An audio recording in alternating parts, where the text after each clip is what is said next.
Assalamualaikum. Apa khabar murid-murid? Apa pun biar saya mandi dulu. Sekejap lagi kita akan teruskan pelajaran kita. Okey? Okey murid-murid, jom kita teruskan pembelajaran kita di dalam mata pelajaran Pendidikan Jasmani tahun 2. Pada minggu ini, saya akan membincangkan berkenaan dengan bidang kemahiran iaitu gimnastik asas. Unit 4, Sarkas. Tajuk, kami sentiasa bergerak. Seterusnya, mari kita lihat standard kandungan pada pelajaran kita minggu ini, iaitu 1.6 melakukan penerokaan pergerakan haiwan. Manakala standard pembelajaran pula, iaitu 1.6.2, murid dapat melakukan pelbagai pergerakan haiwan pada satah, mendatar dan menegak. Aspek 2 iaitu 2.5.2 pula, murid dapat mengenal pasti satah pergerakan haiwan yang diteroka. Dan aspek 5 pula iaitu 5.1.5 mematuhi peraturan keselamatan di tempat aktiviti. Baiklah murid-murid, mari kita lihat gambar yang terdapat pada muka surat 35 di dalam buku teks. Tajuk untuk muka surat ini ialah Kami Sentiasa Bergerak.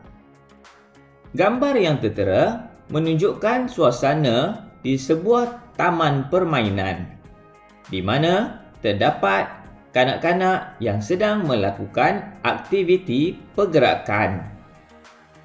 Mereka melakukan beberapa aktiviti pergerakan mengikut satah, menegak dan juga satah mendatar.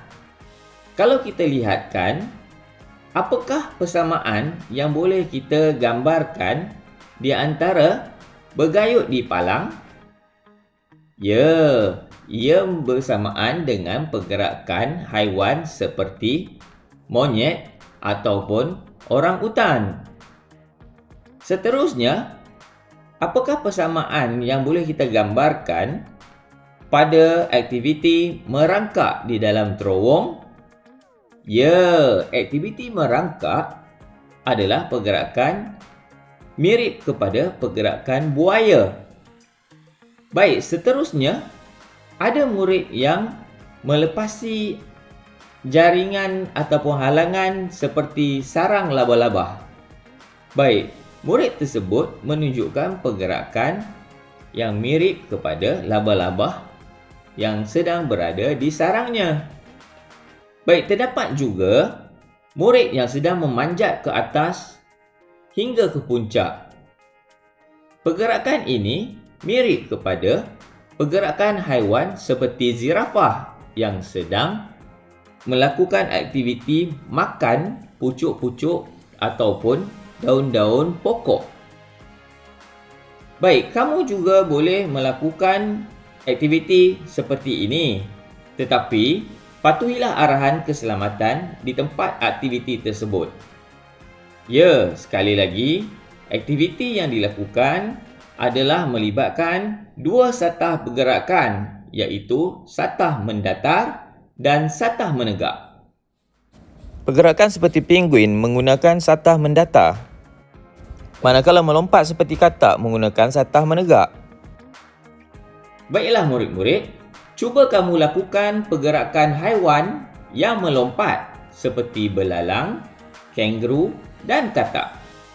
Adakah pergerakan haiwan-haiwan ini secara mendatar? Baik, sebagai informasi untuk kamu, haiwan seperti buaya bergerak secara mendatar. Apakah lagi haiwan yang bergerak secara mendatar? Ya, haiwan-haiwan yang bergerak secara mendatar ialah seperti gajah, kucing, kambing, lembu, kuda dan itik. Manakala haiwan seperti zirafah bergerak secara menegak. Apakah lagi haiwan yang bergerak secara menegak? Ya, kita juga boleh umpamakan seperti orang utan yang sedang memanjat pokok.